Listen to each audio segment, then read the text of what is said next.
¿Qué tal? ¿Cómo están? Comenzamos un nuevo punto de encuentro por TDC de Firmat para una amplia región. Mariano Carreras, un placer. ¿Cómo estamos? ¿Cómo le va, Mauro Dalmas? Un gusto encontrarnos una vez más en la pantalla de TDC para poder continuar con esta tarea que hemos propuesto ya desde hace algún tiempo de dialogar, de charlar, de conocer a los habitantes del territorio, conocer sus historias, conocer sus anhelos, sus proyectos, sus logros y también aquellas cosas que quedan pendientes. En este tiempo, en esta época donde hay que ir apurado, donde parece a veces que el que grita se impone más fuerte, nosotros vamos por la conversación, vamos por la escucha, vamos por la importancia de conocer quiénes somos para, a partir de allí, poder respetar y querer el lugar que habitamos y a quienes habitamos en ese lugar. Y si le parece, presentamos el invitado del programa. Exactamente, nos está visitando en esta ocasión Matías Asensio. ¿Cómo le va? Bienvenido. Bueno, muchas gracias por la invitación. Gracias por venir. Acá, contento de estar participando de esto, de este espacio de charla, de nada ameno y relajado. La idea y el punto de partida, Matías, es que siempre hay alguien del otro lado seguramente que te conoce y muchas otras personas que no te conocen. Y cómo vos le podés contar o cómo te interesa, al menos inicialmente, presentarte ante esas personas que no te conocen. ¿Quién es Matías Asensio? Bueno, Matías, viste, como en tercera persona. Sí, claro, lo requieren. Con el Diego. Cuando está mirando mi mamá y mi papá. Sí. Ahí del otro lado, tenés que presentar ante mis viejos. ¿Qué les decís? Bueno, papá de Facu, compañero de Nati, y 46 años, de los cuales más de la mitad los llevo viajando entre Buenos Aires, Rosario y Firmat, dedicado a lo que tiene que ver el mundo de las ideas, la comunicación, las marcas, puntualmente en publicidad. Hace mucho que me dedico a eso. Fue algo que soñé en algún momento, después por ahí charlaremos cómo se fue dando, pero que elegí después de terminar la secundaria y que bueno, por suerte hoy sigue y sigue siendo mi fuente de trabajo, pero también creo que lo más importante, mi vocación, y poder aunar esas dos cosas, nada, me hace muy feliz. Vos naciste en Firmat. Sí, en Rosario. A los pocos días volvimos a Firmat, donde vivía mi papá y mi mamá. Y soy el mayor de 3 hermanos, de Lucy 3 años más chico que yo y Manu 12 más chicos que yo. Y sí, nací y viví acá en Firmat hasta que terminé la escuela secundaria, la escuela técnica, y me fui a estudiar a Rosario. Pero en el primer paso no fue publicidad, sino abogacía. Así que tuve un paso ahí de pocos meses por el derecho, hasta que nada, me di cuenta que no iba a ser... Que no era por ahí, no era el camino. No. Y hay una historia que siempre me tocó contar un par de veces. Fui profesor y me gusta siempre también a veces contar la experiencia de lo que tiene que ver con la elección de una carrera. No elegí derecho viste que a veces viene de si tenés algún familiar. Sí, te impusieron derecho, digamos. Carreras clásicas, medicina, derecho, arquitectura. No, claro. No, yo creo que fue como... A mí me gustaba esto de la idea de la publicidad y todo, pero lo veía como algo muy raro, difícil, Sí. ¿viste? Entonces creo que me abracé, siempre me gustaron las cuestiones humanísticas, entre, a lo mejor, si bien hice la escuela técnica, entre estar con los números y un libro, prefería el libro. Entonces dije, bueno, y sentí que ahí había algo de como seguro, ¿no? Entonces digo, bueno, sí, derecho. Y arranco, todavía está, ahora es Cúspide, pero estaba Librería Ross en Rosario. Sí, clásico. Entonces siempre volvía todos los días caminando por ahí, por la peatonal, y me paraba en la vidriera de la librería, y había como una sección muy grande de libros de derecho, particularmente de derecho romano, y un montón, como una sección muy clara ahí. Y allá en un rinconcito había otras donde muy chiquitito tenía que ver con marketing, publicidad, comunicación. Y viste, 2 o 3 días me pasaba que miraba y digo, uy, todo el resto de mi vida leyendo de esto, que había infinito libros de derecho, y dudaba. Y digo, a mí me gusta más aquello. Y eso se fue repitiendo. 6 meses estudié abogacía. Durante esos 6 meses, hasta que un día dije, no es por acá. O sea, esto es lo que me va a acompañar, si todo sale bien, claro, durante mucho tiempo. Y si hay algo acá naturalmente que me tira para aquel lado, digo, lo tengo que escuchar. Obviamente no fue tan fácil venir a casa, volver y decir, contar, listo, explicar. no estudio más, o no estudio más, no quiero seguir esto. Fue difícil, no. Y ahí, bueno, aparece obviamente en el caso la contención de la familia y papá y mamá que bancaron y me entendieron. Pero yo eso le llamé la prueba de la biblioteca, que es ir, y si a vos te dan la posibilidad de decir leer o estudiar o hacer algo por el resto de tu vida, andá y elegilo, y probablemente eso sea lo que realmente te gusta. Claro. Entonces, en el caso de lo que es el estudio y todo, creo que el hecho de vincularte con cierto material que va a hacer que uno pueda a veces mezclar y no tener esa línea divisoria entre lo que es estudio, trabajo y algo que disfrutás, porque lo haces sin la obligación. Y eso me parece que se dio naturalmente, así pero me gustó, y a veces me gusta compartirlo, porque en mi caso fue lo que me marcó. Un quiebre, una especie de sí, bisagra. y me acuerdo un punto que de encuentro fuerte, digamos, sí, en la librería. Sí, como con la vocación, con esos. Y me acuerdo que fui, compré, ni bien abandono derecho, al poco tiempo, bueno, me acomodé, volví a Rosario y me compré 2 o 3 libros que tenían que ver, uno con la historia de Coca-Cola, el otro con un libro del siglo de la publicidad, de Argentina, y entonces me compré 2 o 3 libros y me los devoré en poquito tiempo. Y dije, bueno, va por acá. ¿Y estaba la carrera disponible en Rosario? Estaba en Rosario, sí. Había 2 lugares. Fui, investigué y ahí aparece que no está más el instituto donde estudié, y empiezo a estudiar un terciario de publicidad ahí en Rosario. ¿Cómo es la carrera de publicidad? Uno cuando mira, viste, la tele, un programa, un noticiero y comienza la tanda, primero se imagina muchas cosas, cuando hay una publicidad que está buena. Pero decir, bueno, ¿cómo será la carrera para llegar a esto, para que estemos ante una publicidad que le hizo una persona que cursó una determinada cantidad de materias? En líneas generales, bueno, obviamente todo va cambiando. Lo que hoy debe ser un programa en relación a lo que era antes, vos tenés mucho hoy de lo que son las redes sociales y todo, pero previo a un paso antes de la publicidad, yo creo que está lo que es la comunicación.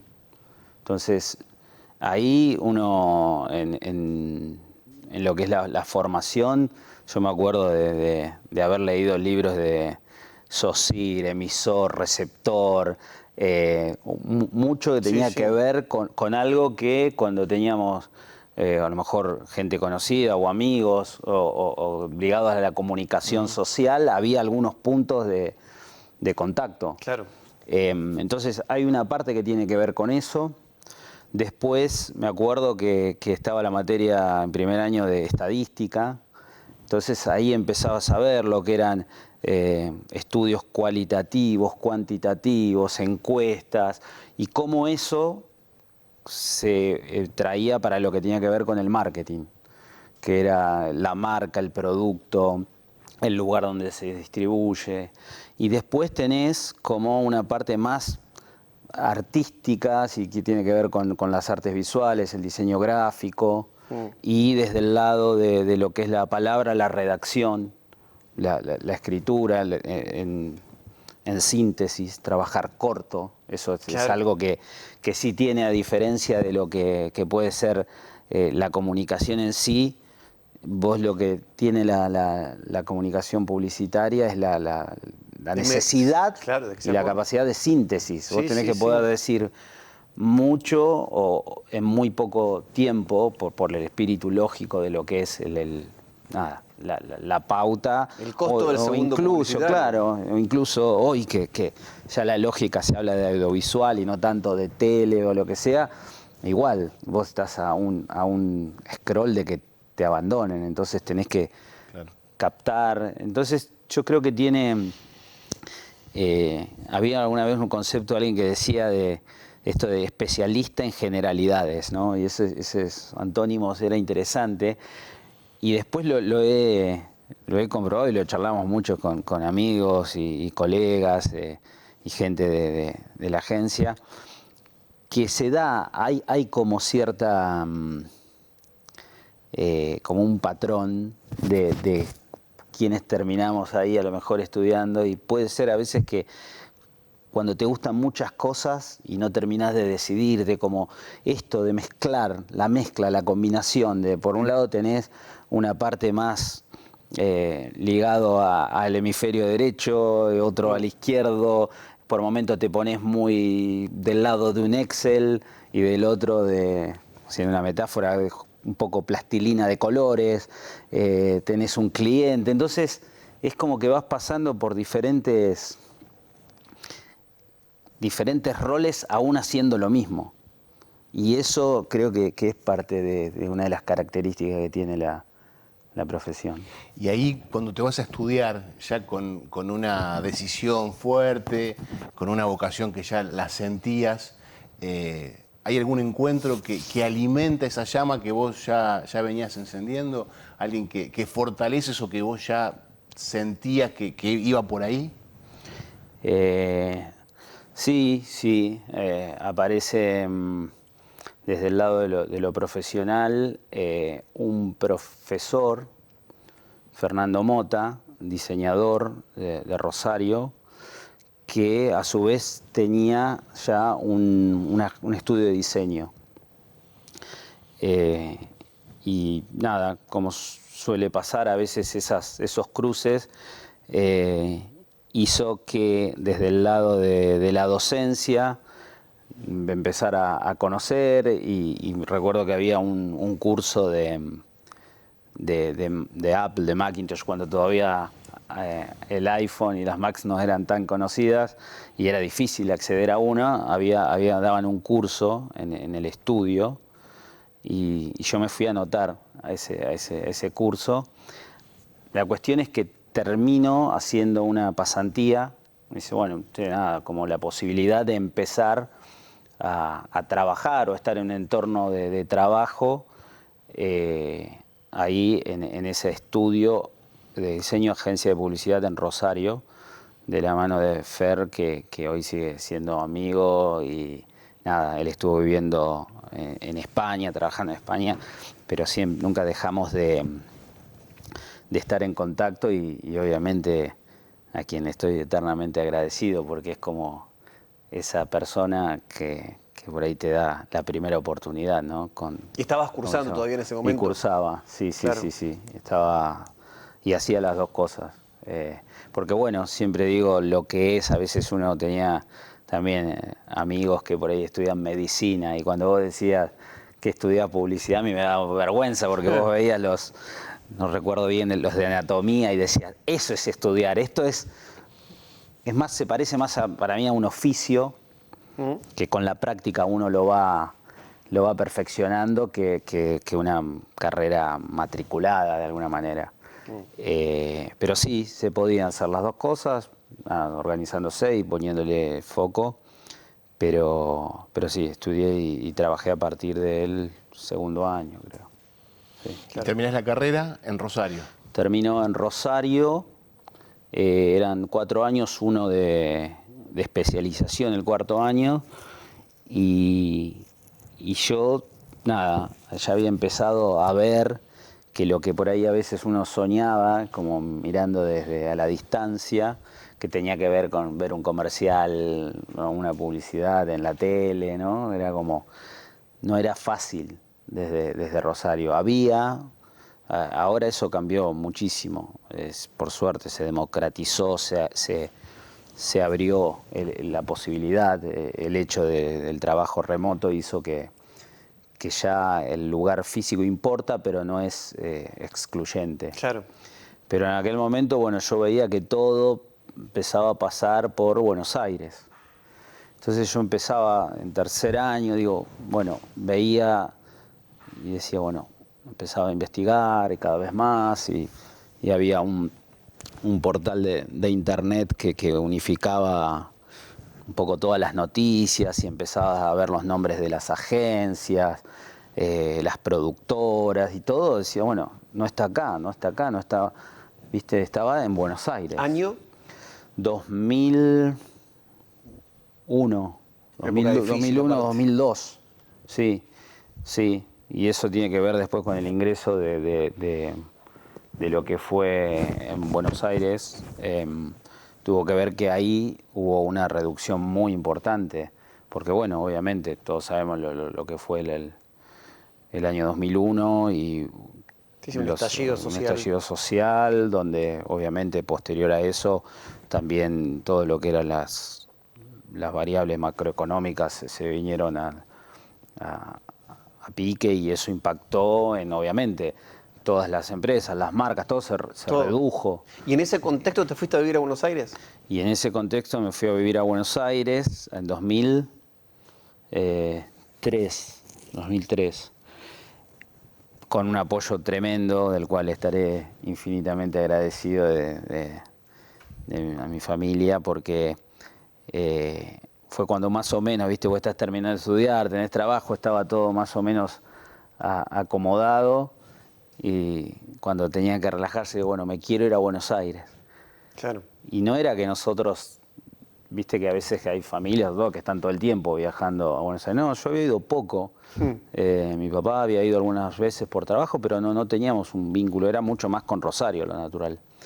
Entonces, viste, como diciendo, bueno, ¿por qué? Y yo le explicaba, hice todo como un trabajo de investigación prácticamente. O sea, la primera, a los primeros que convencí fue internamente de que no estaba embarcándome en una cosa sin sentido, sino de que yo había visto, había hecho todo un análisis de la cantidad de agencias en aquel momento grandes, con estructuras, con posibilidades. Yo lo que pensaba, digo, bueno, hay mucha más gente, pero hay también más escuelas de publicidad, también más oportunidades. Entonces, lo que yo encuentro, un lugar que se llama La Escuelita de publicidad, que vos fíjate hasta la forma de donde, como se nombra, indica que es algo lejos de un posgrado o un doctorado, totalmente. Claro. Era, pero ¿qué tenía ese lugar de particular? Es que todos quienes eran profesores y profesoras tenían vínculos con los entornos laborales. De día trabajaban y a la noche iban y enseñaban. Era como muy práctico todo. Entonces yo ahí lo que pensé, que digo, bueno, y ahora hablando de encuentros, le voy a decir otro encuentro que fue muy importante en mi camino. Digo, yo tenía un solo contacto en Buenos Aires ligado a la publicidad, que lo aprovecho para mencionar lo que es Omar Dinardo. Es un creativo muy, muy importante en la historia de la publicidad argentina y él, siempre muy generoso, una persona con una vocación docente increíble, había venido a Rosario. Entonces, y había dado una charla y había ido a la agencia esta que les comentaba, de donde estaba Fernando, y ese era mi único contacto vinculado al medio. Entonces yo sabía que tenía esa bala de plata y la otra era los profesores y profesoras que iban a estar dando en este lugar que era la escuelita. Entonces yo dije, bueno, este va a ser ahí mi espacio para yo poder mostrar el entusiasmo, porque todavía uno no sabe si tenés más o menos condiciones, pero digo, ganas están seguros y digo, bueno, vas a nacer, yo pensaba, digo, si son 52 semanas tiene el año, ponele que sean 40 cursadas, digo, si yo veo al staff de profesores una vez por semana, tengo 40 entrevistas. Para mí eran como entrevistas, aunque no habláramos, digo, bueno, pero cuando haya un trabajo práctico, lo que fuera, yo voy a tener la oportunidad. Entonces me fui a vivir a una pensión con otros estudiantes de otros países ahí, pero con el objetivo clarísimo de que tenía medio el reloj también contando en retroceso de cuánto tiempo me quedaba. Decir, che, bueno, también no te vamos a poder estar bancando todo esto infinito. Así que le metí. Y ahí se da otra posibilidad. Creo que como que el plan más o menos salió acorde. Porque aparece que uno de dos de los profesores que me daban, Seto Olivieri y Pablo Capara, trabajaban en una agencia allá en Rubicam muy importante, que tenía la cuenta de Quilmes, entre otras cosas, y que era medio como el equipo jugar en primera. Claro. Y ellos daban clases junto con otra persona, el Tano Celentano, que eran... Y de alguna manera ingreso a Young a partir de ellos, y otro profesor, Juan Farman, guionista y redactor, que decían, che, hay alguien ahí que está siempre inquieto, pregunta, y terminan ofreciéndome la posibilidad también en una pasantía de sumarme a esa agencia. A una agencia. ¿Y era la primera vez que entrabas a una agencia, digamos? Y del tamaño de eso sí, porque... Ya era una primera, digamos, casi. Y era grande, ¿viste? Ahí vos veías, estaba en esos años, fue... Un año antes habían hecho González García, un comercial muy conocido de Quilmes. El casamiento. El casamiento se había hecho ahí. Todos los González y todos los García del país. O sea, y vos tenías ahí, no sé, había 10 o 12 duplas creativas, cuando una agencia por ahí tenía 3, 4. Claro. O sea, era grande, era un lugar y donde muchos creativos y personas de la publicidad, que vos en esta especie de obsesión media de estudiar y ver todo, veías que habían pasado por ahí. Sí. Entonces sí, yo recuerdo que el día que me dijeron nada, arrancaba, venite el lunes, no lo podía creer, no, la emoción que tenía era tremendo. Y ahí, bueno, también trabajaba de día y cursaba de noche. Claro. Porque como estabas a prueba, lejos de relajar, decir, bueno, esto es una cosa, o sea, yo seguía tratando de ponerle todo a las otras materias, porque si no funcionaba ahí, esas entrevistas que eran las clases, yo las tenía que seguir activando eso. Y esto que vos definís como la escuelita es una escuela de creativos. Es una escuela de creativos. ¿Y qué es una escuela de creativos? ¿Qué te enseñan? ¿Cómo te hacen creativo? ¿Uno ya tiene algo o lo puede aprender?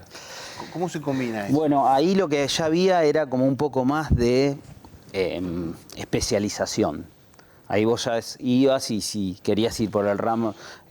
ahora eso cambió un poco, pero en un momento las duplas creativas trabajaban alguien que se dedicaba a escribir y alguien a lo que se llamaba bocetar o armar lo que tenía que ver con la parte visual, y se trabajaba en duplas. Eso fue cambiando un poco y bueno, al día de hoy se está reescribiendo todo de vuelta, porque con la IA vos podés ser uno y te reemplaza lo otro. Es otra historia muy interesante de todo cómo evoluciona, pero en ese momento vos ibas y ya ibas con una idea de, bueno, yo quiero ir por este lado. Y en mi caso, digo, bueno, como había estado en el estudio de diseño y todo, digo, bueno, dirección de arte, que tenía que ver con, todo lo visual.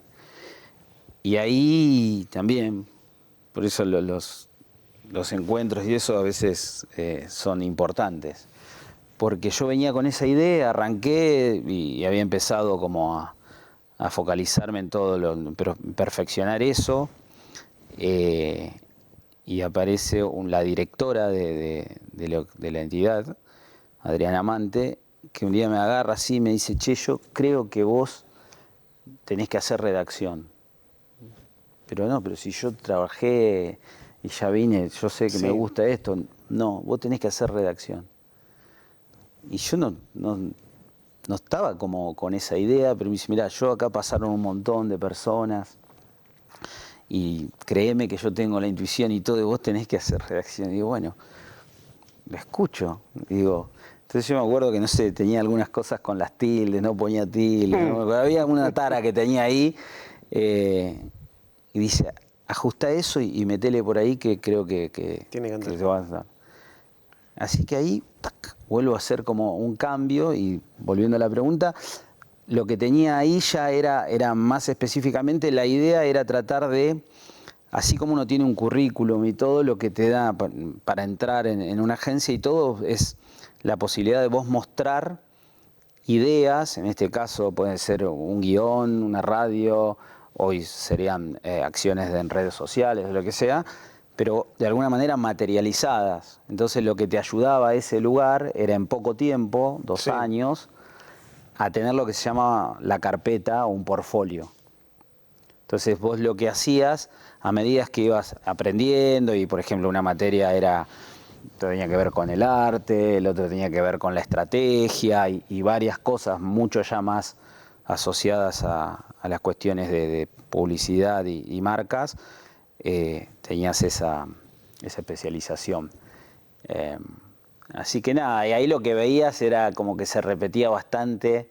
Yo me acuerdo que casi todos tenían algún abandono de carrera antes. Esa era una Claro. decía, y vos dices, no, había pocas personas que decían, no, yo vengo de tal secundaria. Todos los demás habían pasado una o dos cosas, y decís, che, no la vi por acá, no sé, no sé, era como que yo agarré y dije, bueno, me sentí un poco aliviado de que no era el único que había pasado el derecho a la publicidad, ¿no? Había un montón de chicos y chicas. ¿Hacemos una pausa? Yo quiero saber cómo se hace una publicidad. ¿Qué es una agencia? ¿Qué es una agencia? ¿Cómo surge todo? ¿Qué publicidad hizo? Si va a ser la publicidad de punto de encuentro, si piensa en publicidad todo el tiempo. Pausa comercial, ya volvemos.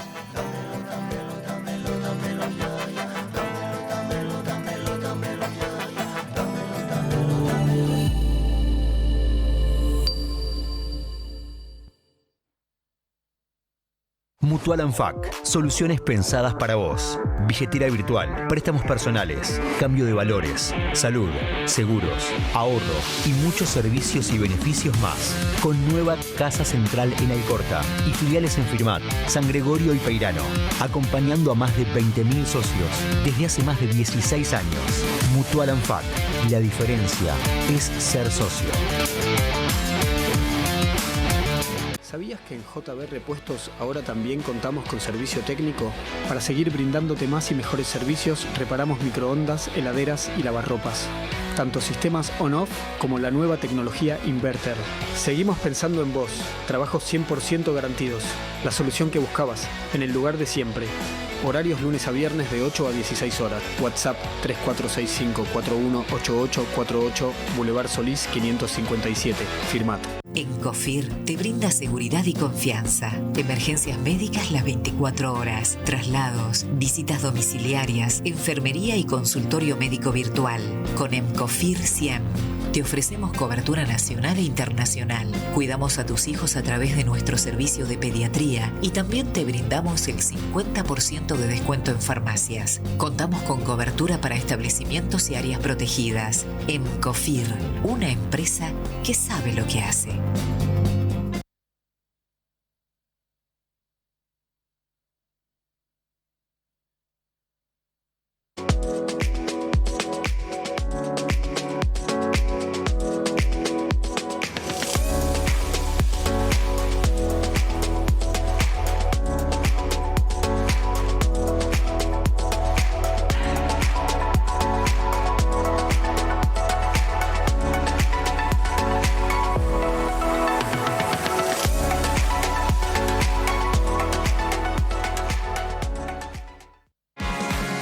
En Dulce Manía podrás encontrar un mundo de golosinas, salados, cotillón y muchas cosas más para todos los eventos y ocasiones de tu vida. Aceptamos todos los medios de pago sin recargo alguno y tenemos muchas promociones para cuidar tu bolsillo.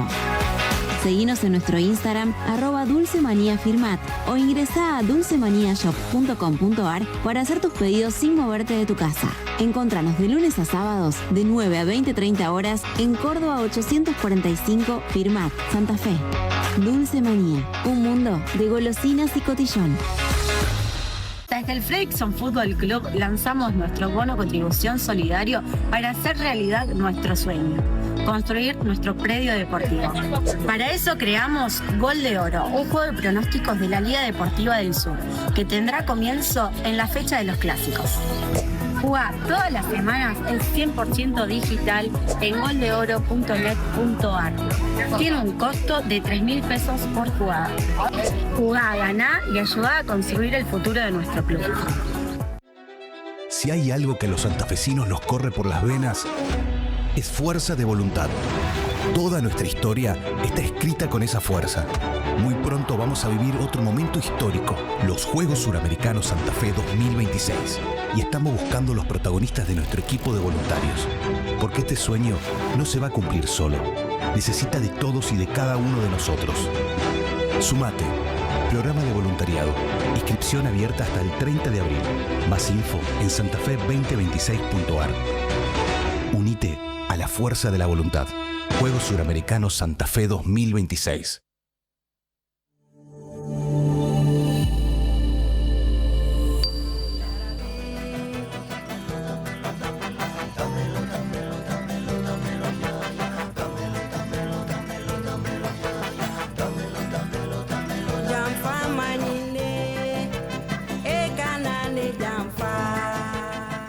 Segundo bloque de Punto de Encuentro. Seguimos con Matías. Estábamos ya metidos en la agencia publicitaria, ya terminando la carrera, digamos, y comenzando la etapa profesional, ¿se puede decir? Sí.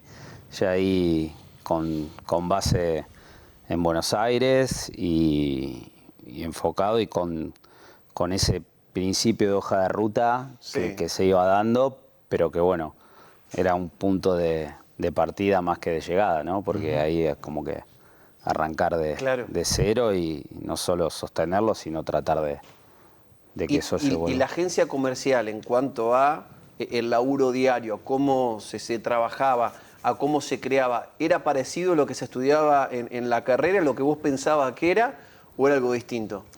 No, el hecho de tener la posibilidad de estar formándose con gente que trabajaba en agencias, hacía que esa distancia que suele haber entre lo que es la educación y el ámbito laboral se achique bastante. Claro. Lo que sí debo reconocer es que quizás lo que a vos te lleva, no sé, un año en lo que sería un lugar de entidad educativa o lo que fuera, a lo mejor capaz que la velocidad y el trajín del trabajo te lo hace aprender en tiempos mucho más breves. Y ahí en esa agencia ya se laburaba para empresas grandes, como decías, Sí, estaba Quilmes, Disco, había cosas de Movistar, Citibank, sí, eran cuentas grandes, pero bueno, también la realidad es que los trabajos grandes los tomaban las personas que ya tenían mucho tiempo, los grandes, claro. Y vos estabas, yo me acuerdo que de las primeras cosas que todavía tengo es un pie de página con una frase en la sección deportes de rugby. ¿Cuál fue esas primeras que te acordás? Porque vos contabas el proceso. Bueno, recién me metí en plano para servir el café, así que puede tomarlo cuando guste. Gracias. Digo, todo este proceso, este acompañamiento, estas decisiones que fuimos narrando hasta acá, la confianza de tus viejos, y en un momento, bueno, podés ingresar y en un momento tenés algo para mostrar, decir, che, mirá, empecé a jugar, entré. Sí. Me acuerdo lo primero así que recuerdo había Quilmes, que era, bueno, como, o sea, te digo, la gran marca argentina y con una historia de publicidad muy fuerte, era mi sueño. Entonces la agencia tenía esa cuenta, se le dice cuenta a las marcas que trabajan con la agencia, y había como una base de banco de fotos que eran como aleatorias. Vos tenías de ahí, entonces me decía, bueno, che, hay que hacer un aviso, y esto era para una revista como si solo tenis. Y tenías 20 fotos, pero no eran que vos podías producir fotos. Tenías un vaso, alguien tomando, no, eran como que ya estaban tomas como ya seteadas, ya que estaban estándar. Y ahí es donde aparece un poco la gravedad, y me acuerdo ahora de que era un titular, y era alguien sacando como del freezer una Quilmes, y el titular decía, saca vos, saca él, saca vos, saca él, saca una del fondo que está más fría, o algo así era. Y nada, yendo a buscar la revista Solo Tenis a un puesto de día, ¿viste? Y encontrarla así, acá está. Ese es uno de los que me acuerdo, que fue lindo, nada, tenerlo ahí en el recuerdo. Y esta lucidez, digo, esta chispa, como te preguntaba antes, ¿es algo que se trabaja, es algo que ya lo tenés? ¿Son las dos cosas?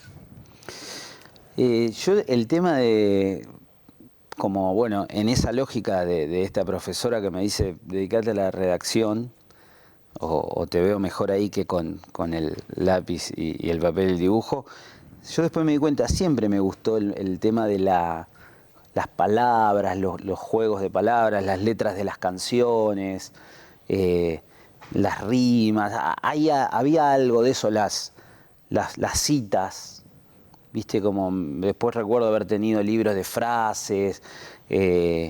Sí, había algo de eso, pero nunca lo había pensado que eso podía llegar a ser parte de la materia prima con la que después uno iba a vivir o convivir toda la vida. Pero sí, había algo de eso. El leer también me gustaba. Y creo que un poquito estaba ahí. Pero después, claro, vos empezás a ver, y ahí también recuerdo cuando se abrió el mundo de entender de que además de la publicidad así como estando en Rosario descubrí que existía todo un mundo en Buenos Aires, un día en otra agencia, cuyos dueños eran muy fanáticos de la publicidad, los abuelos Joaquín y José Moyá, el abuelo de ambos hermanos, inventó la cabeza de Geñol, la de los clavitos. Sí, o sea, tenían... emblemática publicidad. Sí, tremendo. Y ellos, dos generaciones, la tercera generación de publicitarios. Wow. Y en esa agencia, que era La Comunidad, se llama, había una biblioteca enorme que ellos, todos sus libros, que traían muchos libros de afuera y todos los habían puesto ahí. Entonces fue como una Alexandría de la publicidad, encontrar un montón de material al que vos no tenías acceso naturalmente. Y eso es como un posgrado, porque ahí empezás a ver que lo que vos te despierta curiosidad o sentís que hay algo que te gusta ahí, lo empezás, si le dedicás, si le ponés, yo era bastante obs en ese sentido, a estudiar, probar, entender, no solo a leer o a mirar, uy, qué bueno que está esto, sino por qué esto funciona, por qué me gusta, por qué esto me gusta más que aquello, como a trabajarlo, digamos, ¿no? O la diferencia entre mirar y ver, ¿viste? Decir, no, bueno, claro. Vi esto, miremoslo, veámoslo, trabajémoslo. Y ahí sí, ahí empezás a notar como de a poquito vas saltando, pero mucho también, supongo que cada uno en su oficio o profesión, mirando hacia adelante, pero también entendiendo todo como si fuera una especie de arqueología en lo que ya se hizo. Claro. Hay un camino ahí recorrido del cual ir y aprender y entender, ¿no? Entonces eso es muy importante para mí. ¿Cómo es el proceso de armado y creación de una publicidad, digamos? Viene una automotriz y te dice, tenemos el nuevo auto, el 10.500 se llama el auto. Sí. ¿Te encargás de diseñar toda la publicidad? ¿O ahí desde la empresa te dicen, mira, nosotros queremos transmitir este mensaje con este auto? Lo primero ¿Qué se te ocurre? Lo primero más importante para destacar en esto, y creo, me parece que está buena la pregunta, es que es un trabajo donde el singular no aplica. No aplica. No. Esto es en plural, es en equipo, contrariamente a que a veces hay mucho ego y viste cuestiones de... Pero es mucha gente, a veces cuando uno tiene la oportunidad o te preguntan, llama mucho la atención la cantidad de gente que hay trabajando para que eso que puede ser un comercial o un aviso en YouTube de 30 segundos suceda. Es mucho. Entonces vos tenés gente que se encarga en una agencia, que se encarga de la coordinación, de la información que circule, los tiempos en que eso tiene que suceder. Otras personas que puede ser el equipo creativo, que cuando se define algo en lo que sería lo que se llama la parte estratégica, que tiene que ver con, bueno, tengo este auto, tiene estas características, ok. Nosotros creemos que lo que podría ser un diferencial y algo que está bueno es esto. Ahí estamos hablando del el qué y el cómo, el qué decir, qué vamos a decir. Ahí hay todo un proceso en donde lo que puede llegar como una primera aproximación o una observación o una decisión, a veces hay que trabajarla y ponerla a debate y decir, che, ¿les parece que es esto? Porque nosotros estuvimos viendo y quizás sea esta otra característica, porque de esto ya hablan todos, entonces por más de que vos creas, ¿por qué no nos diferenciamos desde ahí? Entonces ahí hay como una especie de, yo a veces hago la metáfora entre ingeniero civil, arquitecto y diseñador de interiores. Como que ahí está la ingeniería civil, las bases, los cimientos. ¿Qué vamos a decir? Todavía no importa cómo. Una vez que se define eso y estamos de acuerdo con eso, pasamos a armemos la casa. Y ahí ya empieza a aparecer la parte más, si se quiere, creativa. Pero siempre también mucho en conjunto, porque todo se tiene que hablar. Esto a grandes rasgos, ¿no? Pero después, una vez que eso dice, che, el qué está claro, qué decir, cómo lo vamos a decir, bueno, esas dos cosas tienen que cobrar vida. Y ahí entra lo que es todo el proceso de producción, donde hay productoras, productores, bueno, todo ahí se empieza a vincular con lo que es una generación de una pieza audiovisual, cámaras, sonidos, luces, exteriores, salas de edición, etcétera. Entonces eso es más o menos el viaje de lo que es desde lo que se llama el brief, que es como, bueno, tenemos que decir, o este es el objetivo, y lo que termina. Y todo buscando dos cosas que son fundamentales, que es que eso no pase desapercibido, que genere algo en las personas, en quien lo recibe, y que eso tenga un resultado comercial.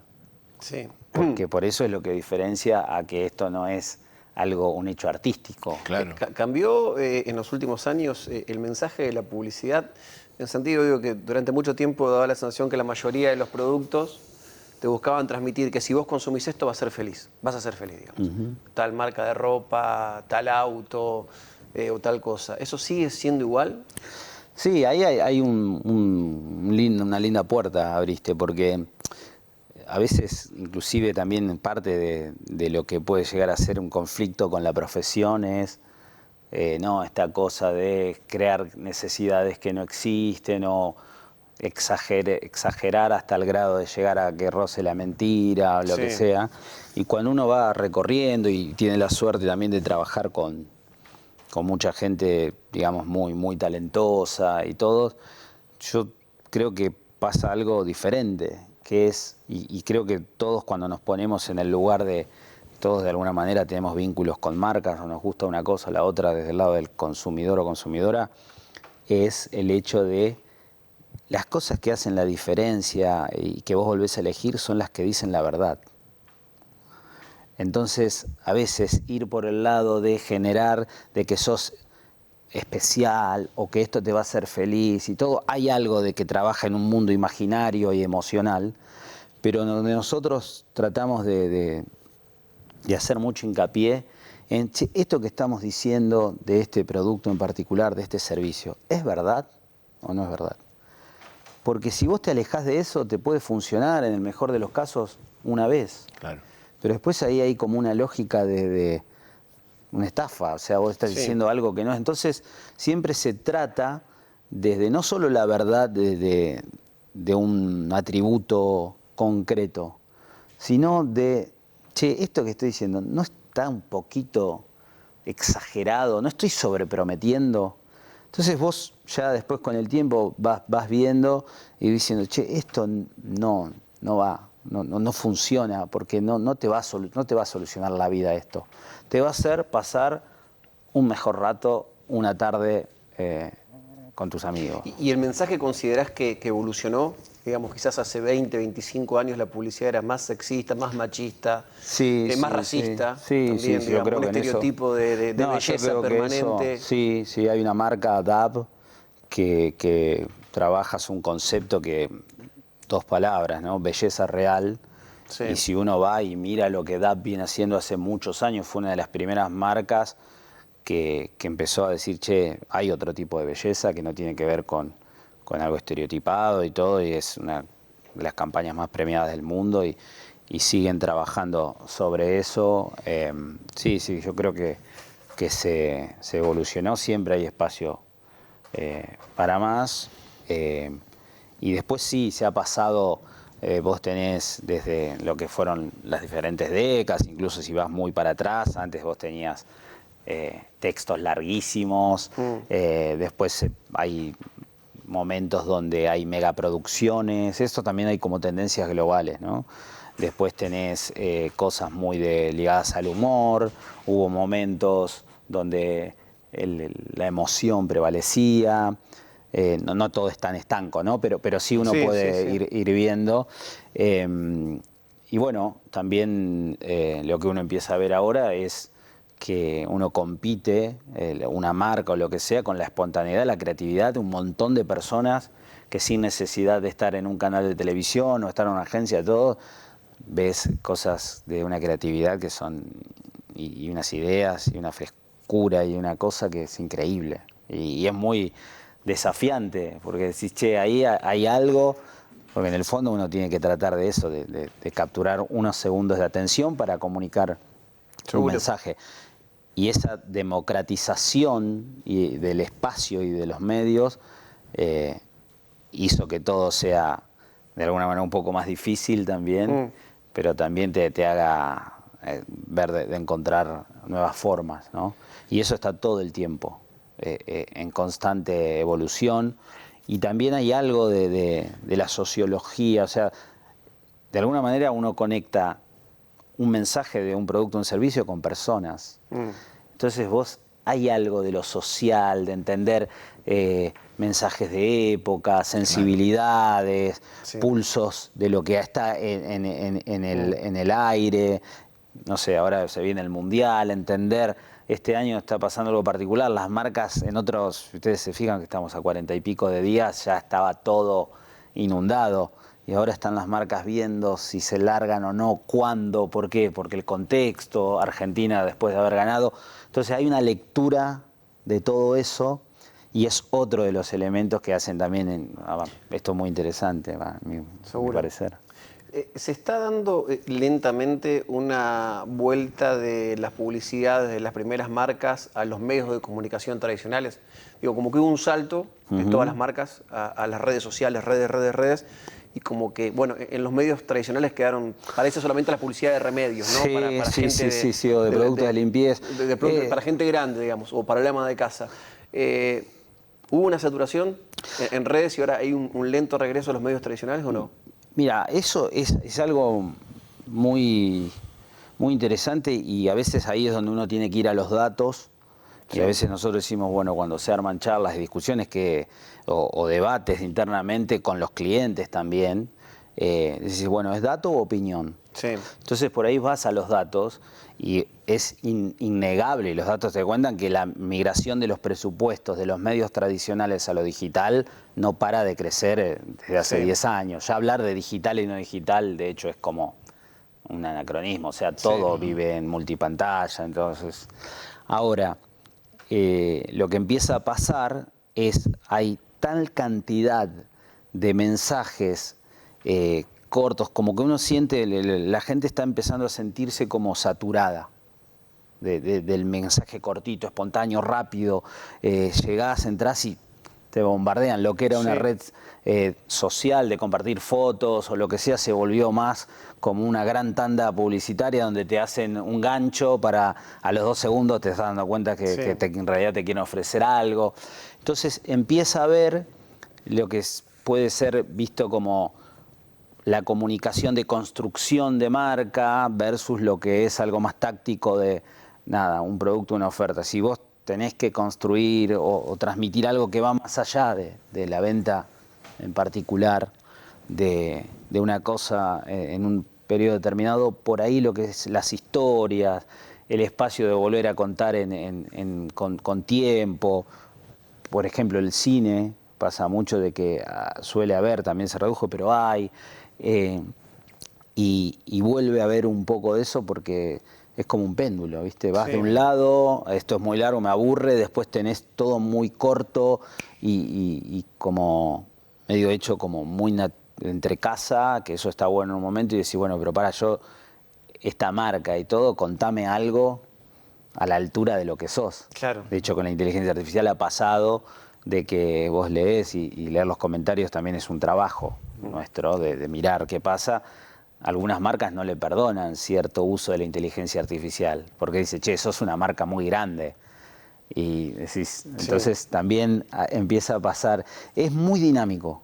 Yo creo que lo peor que uno podría hacer en este tipo de profesiones y todo es como tener alguna verdad así, cerrada, una claro, máxima. Claro. Lo que hoy estamos charlando acá puede que en 2 años cambie radicalmente. Ha pasado. Entonces, lo que seguramente no va a cambiar es la sensación, hablamos de la primera publicidad en una revista de tenis con un título, y la primera gran campaña que recordás, digamos, cuando participaste en una campaña de esas que tenías ganas de hacer y bueno, pudiste hacerlo finalmente y también eso te dio como un orgullo, como una satisfacción.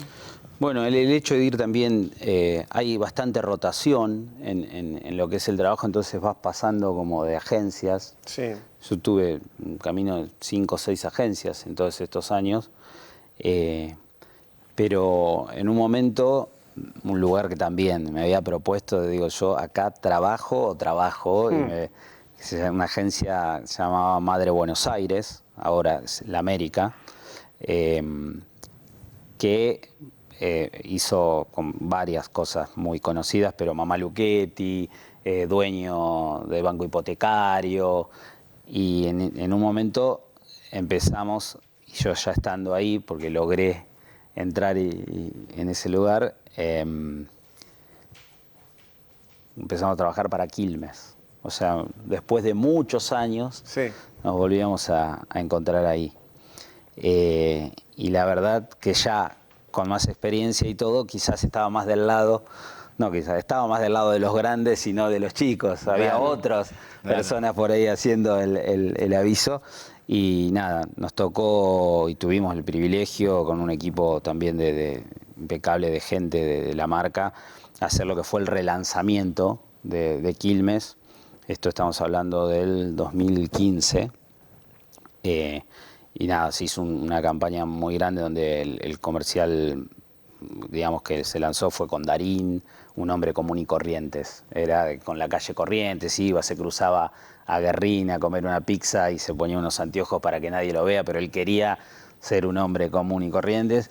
Y para mí eso fue como, digo, si uno salvando la distancia, ¿no? Que se entienda, pero siento que fue como el hecho de soñar jugar al fútbol y un mundial o lo que fuera, y fue decir, bueno, ahí fue eso, jugamos el partido que queríamos y para mí fue como un circulito lindo que se cierra y la recuerdo con mucho cariño. Hasta el día de hoy seguimos trabajando con la marca y mucha de la gente con la que hicimos, incluso mis compañeros en la agencia. Y estando en Rosario mirabas Buenos Aires y cuando llegaste a Buenos Aires empezaste a mirar hacia afuera. ¿Tuviste la oportunidad de tener contacto con el exterior? Sí, hubo algunas cosas, sí, con el exterior hubo en las diferentes etapas. Recuerdo que el primer viaje grande que hice al exterior lo hice gracias a lo que fue un trabajo de publicidad. Fue un trabajo a Estados Unidos, hacer la visa laboral, todo, porque fue un mes y pico a Miami, Nueva York y Los Ángeles. Yo no podía creer que esa posibilidad de conocer, eso iba a ser, se iba a dar de la mano de lo que había soñado trabajar, o sea que también agradecidísimo por eso. Y después me ha tocado viajar a varios países de Latinoamérica.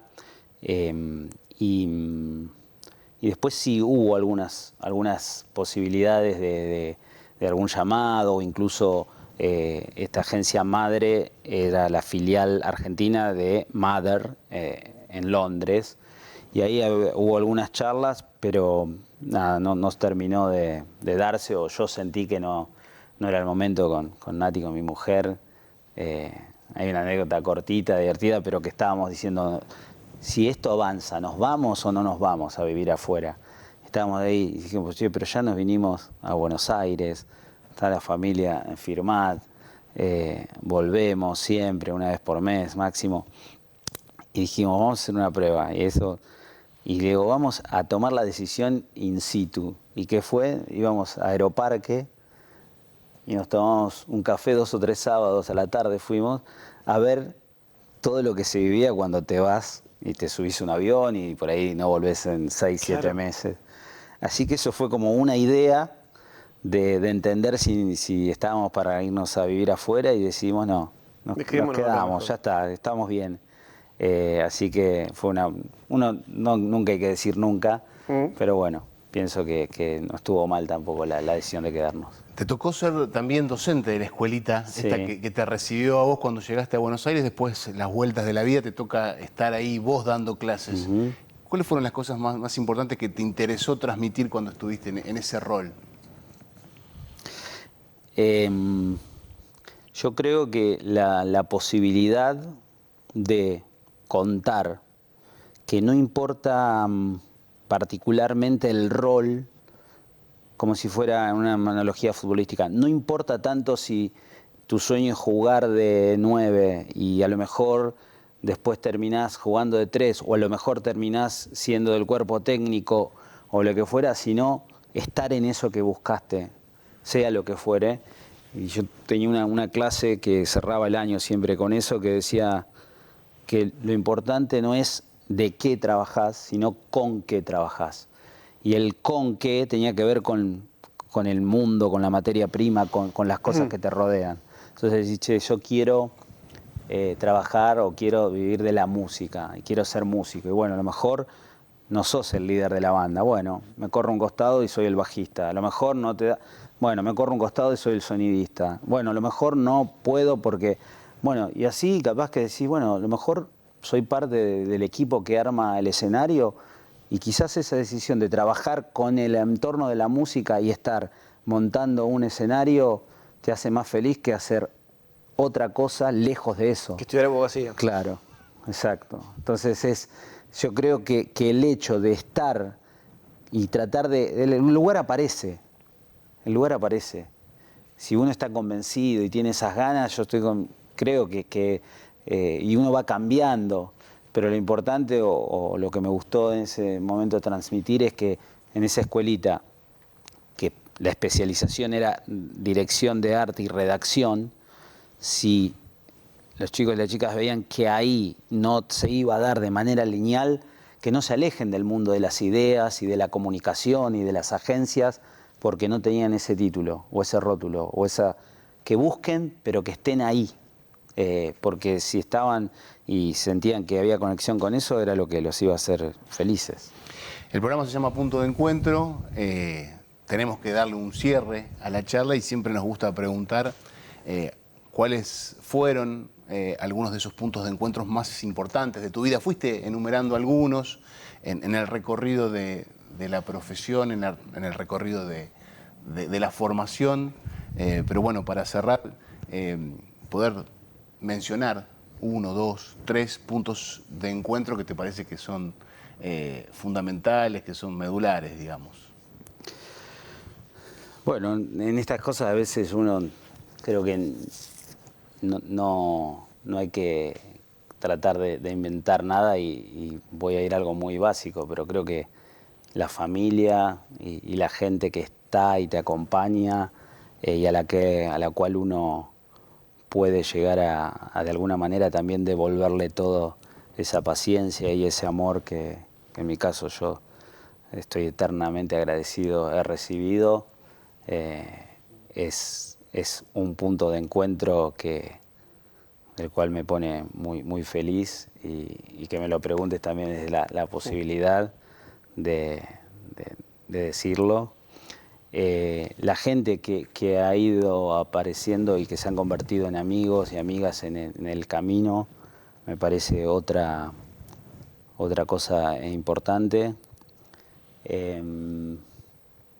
Y a ver si, no sé si me olvido de algo, no, pero creo que es, mira, cuando pasás en limpio, paso en limpio, creo que los vínculos y los seres humanos con los que te cruzás es creo que lo más importante con lo que me quedo. Todo lo demás, el otro día vi una película argentina de un director de publicidad muy conocido, Juan Cabral, que se llama Risa y la cabina del viento, si no me equivoco, muy linda, y decía una frase que me pegó muy bien y me dejó ahí medio como emocionado, que decía que el tiempo que tenemos es muy poco, pero es nuestro. Y un poco vinculándolo con esto que decís, es todo lo demás, un título, un logro, eso pasa y queda y se olvida, pero de alguna manera la gente con la que uno se cruza o la que a uno lo hace mejor, y eso es lo que va a quedar y es lo que trato de transmitirle a Facu, a mi hijo, y con Nati estamos convencidos de que es por ahí. Hubo un tiempo en donde no lo tenía tan claro. Ahora creo que lo puedo decir con más convicción, que lo importante es esto. Matías, gracias. A ustedes. Gracias por venir. Matías Asensio nos visitó en Punto de Encuentro. Nos reencontramos en pocos días. Gracias a ustedes por estar del otro lado. Chau, chau.